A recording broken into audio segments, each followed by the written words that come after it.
di situasi dan kondisi market yang seperti sekarang ini, saham-saham pilihan dari RHB Sekuritas apa aja nih Mas Maulana? Oke, sebentar saya cek dulu. Kalau dari kami sih, sebenarnya sih dari tim riset itu merekomendasikan kayak BBRI, Telkom, BRIS, dan juga BTN gitu Mas Fajar. Nah, jadi langkahnya begini, semisal nanti ya suku bunga ditahan, kita bisa melirik saham-saham yang tadi direkomendasikan oleh tim riset kami gitu, kayak BRI, Telkom, BRIS, dan juga BTN. Nah, khusus BRIS ini sendiri, itu kabarnya ada bank dari Dubai atau Abu Dhabi kalau nggak salah, dia mau masuk ke BRIS gitu. Jadi itulah kenapa kemarin penguatan dari saham BRIS itu sangat sangat signifikan gitu Mas Fajar.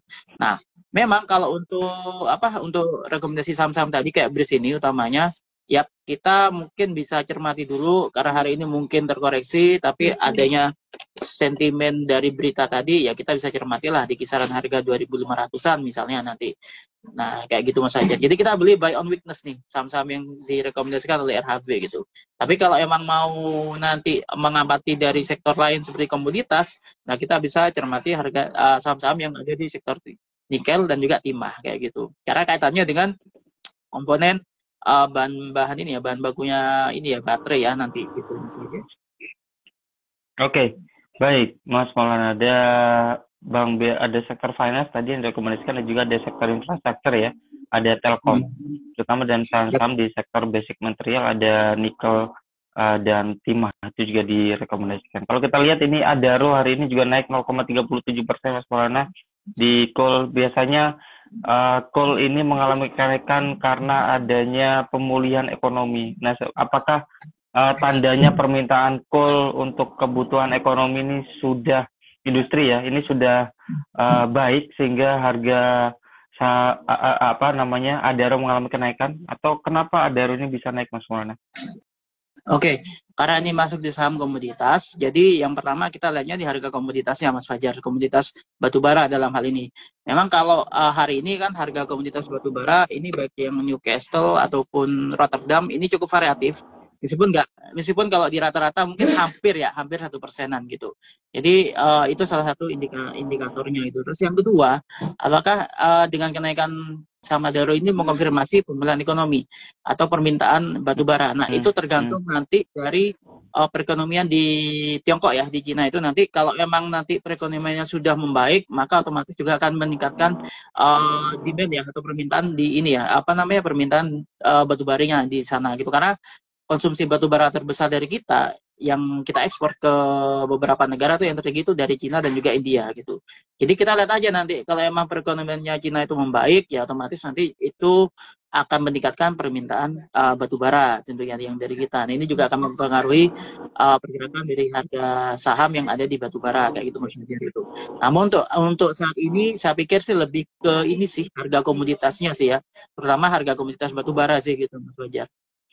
Oke, baik. Terima kasih Mas Maulana. Kami akan lihat sendiri. Silakan buat Sobat Didik yang ingin bertanya. Oke, saya cek dulu. Baik, untuk selanjutnya kalau kita lihat secara historis ya Mas Maulana, data IHSG menunjukkan bahwa IHSG selama 10 tahun terakhir di bulan April Mei ya, terutama ini mengalami pelemahan. Dan hari ini adalah bulan April, bulan depan adalah bulan Mei ini. IHSG hari ini mengalami pelemahan kalau kita lihat secara data bulanan ya. Satu bulan IHSG sudah minus sekitar 2,4%. Apakah artinya sudah waktunya mulai mencicil atau nunggu momen yang seperti apa kita bisa mulai investasi atau masuk lagi di IHSG Mas Maulana? Oke, untuk ini ya, untuk para investor ya atau penganut value investor itu, saya pikir sih kita bisa cicil sih. Kalau yang menganut ini mindsetnya value investing ya gitu, itu bisa kita cicil dari sekarang. Contoh kayak tadi ada saham-saham big cap juga yang mulai terkoreksi, ya kan? Kita bisa deh mulai cicil gitu.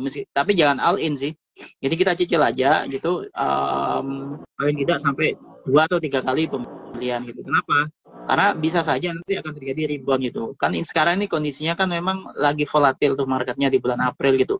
Meskipun ada kecenderungannya melemah gitu. Tapi itu momentum saat kita bisa mencicil untuk investasi gitu, ya kan?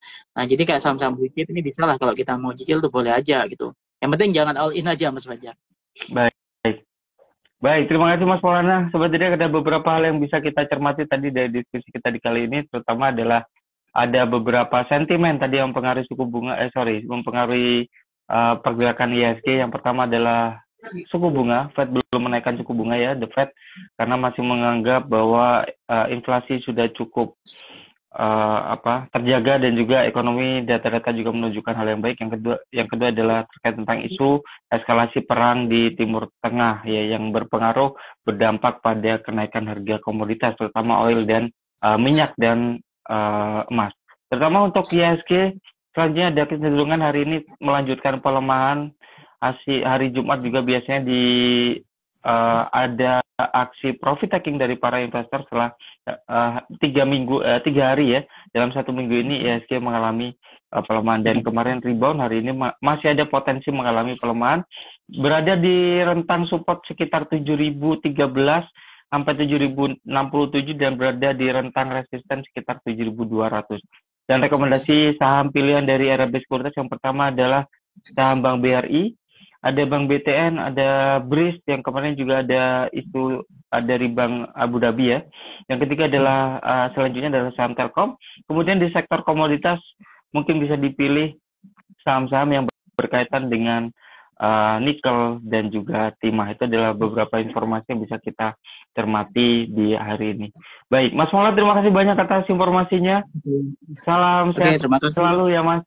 Sampai ketemu lagi nanti di sesi selanjutnya. Oke, terima kasih Mas Fajar. Baik, jadi sampai di sini untuk diskusi kita di hari ini. Sampai ketemu lagi nanti minggu depan ya, pekan depan. Terima kasih dari kami. Selamat pagi. Wassalamualaikum warahmatullahi wabarakatuh. Thank you Mas Maulana. Oke, terima kasih.